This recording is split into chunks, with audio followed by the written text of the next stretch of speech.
Hey guys, welcome back to another video on my YouTube channel. In today's YouTube video, I am going to be comparing my current PC to my old PC, and I'm going to figure out whether or not my new PC is actually worth it. Thank you guys so much for 200 subscribers. I can't even describe to you how happy I am about this. It just felt like a few days ago that I was only at 100, and now I'm at 204, I think, at the time of me recording this. So this is absolutely insane. I just want to give a huge thank you. I couldn't have gotten here without you guys. I'm going to be doing some crazy stuff in the future, and I'm going to try and upload more often. So make sure you stick around for that. Now, without further ado, let's get into the video.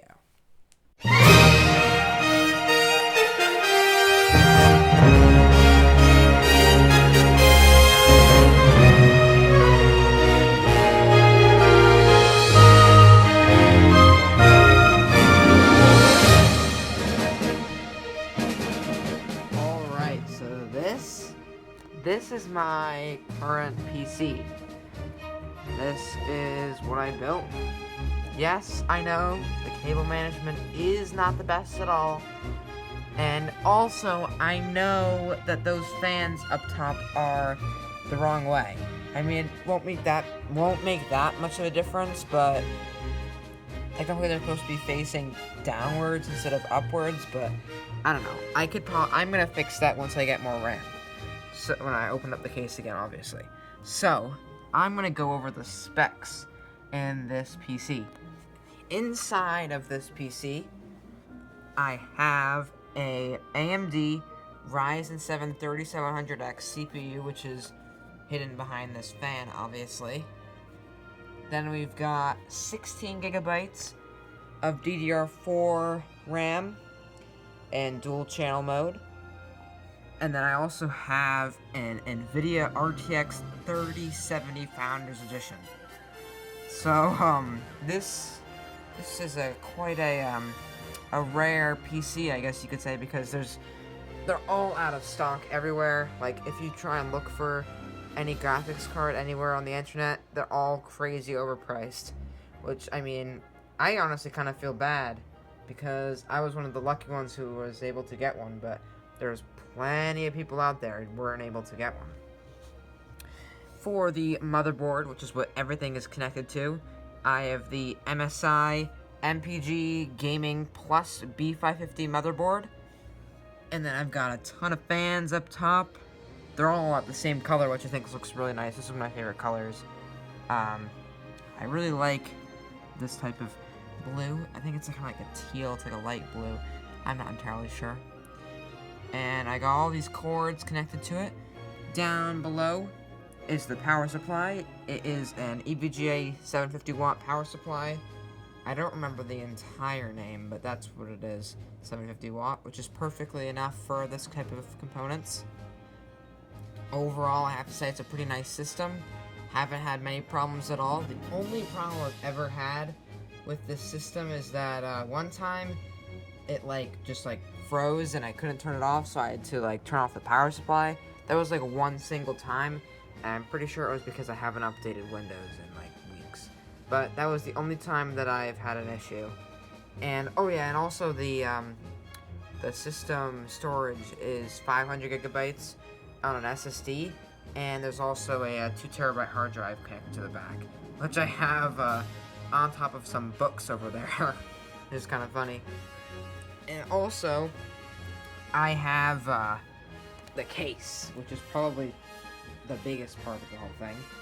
The case is a Phanteks P400A, which stands for P400 Airflow, I think. I'm not entirely sure, but that's what they marketed the case as. And the reason why I got this case, these 3 fans are intake fans. They have to have air going through. So the way around that is to get something called a mesh front panel.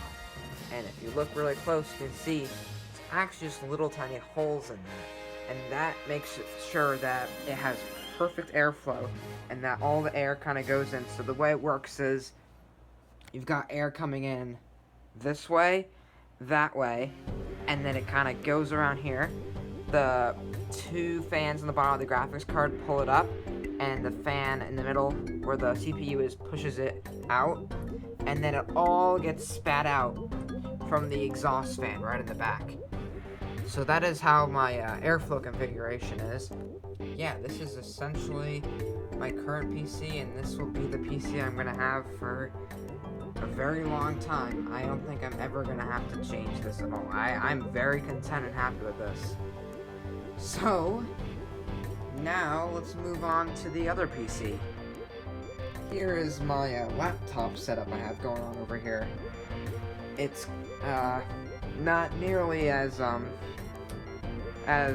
good looking as the other one, because, you know, not that much RGB. I mean, I guess there's RGB in the keyboard, but this is what I actually used to have. I just used to have this connected to my monitors.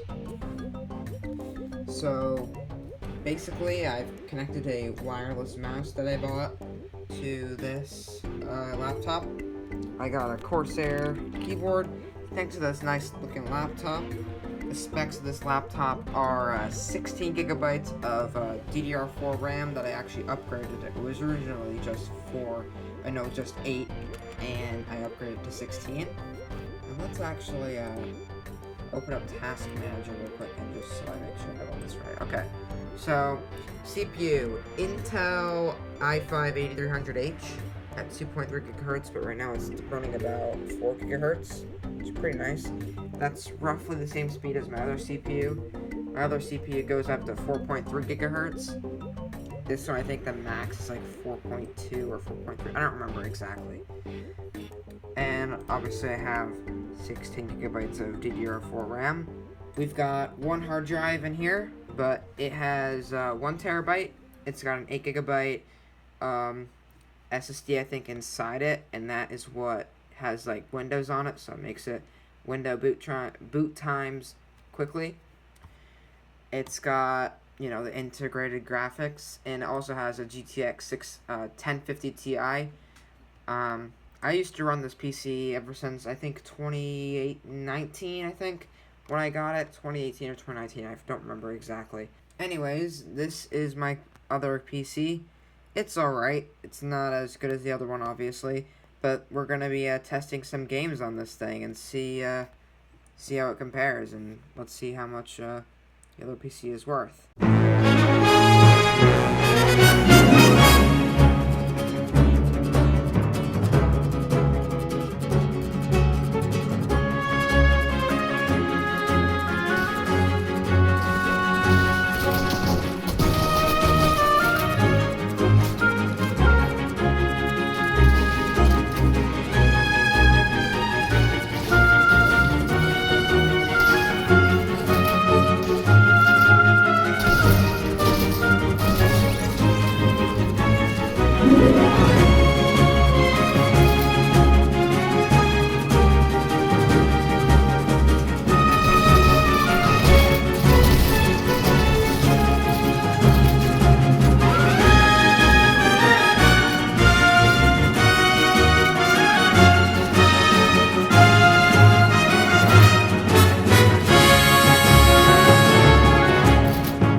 Alright, so was my PC actually worth it?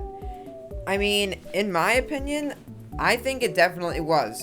For around $1,400, you get about 240 to about 300 FPS at competitive settings, which is perfect for Fortnite. And I get around 200 to 150 FPS on all max settings. So overall, I think this was a great PC to buy, and I recommend getting an RTX 3070 if you can, because it matches the performance of a RTX 2080 Ti for less than half the price, which is amazing.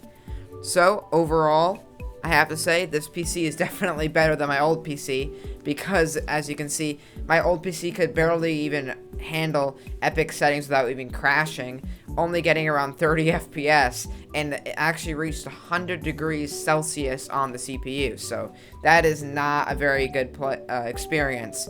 So thank you guys for watching this video. This was one of my first videos I've done with like comparisons between frame rates and like benchmarking. So if you like the benchmark type stuff, make sure to drop a like, subscribe, comment down below what you think, and I'll catch you guys in the next video. Bye!